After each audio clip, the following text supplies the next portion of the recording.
બહાર વરસાદી વાતાવરણ છે.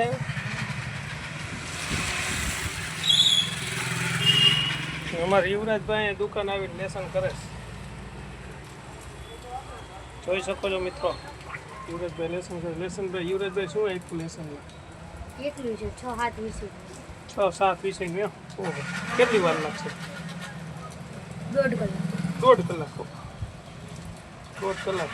ઓહો, સરસ અક્ષરે લખી નાખજો એટલે હું હેપીનો સિક્કો આવે.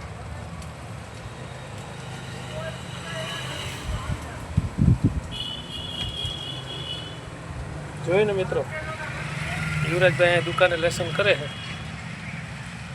તમારા બાળકોને પણ ક્યાંય જવા ન દેતા વરસાદી વાતાવરણમાં. અત્યારે શું છે, કોઈ વાયર કોઈ થાંભલાને અડાય નહીં અને એકલા તો જવા જ ન દેતા. બહાર વરસાદ સારો એવો પડે છે અને અત્યારના વાતાવરણમાં જો પલળી જાય તો માંદા પડી જાય. તો મિત્રો, કોણ કોણ નાવા જાય છે વરસાદમાં? બાળકો તમને કહું છું, કોણ કોણ નાવા જાય છે તો કોમેન્ટ કરજો જે નાવા જતું હોય.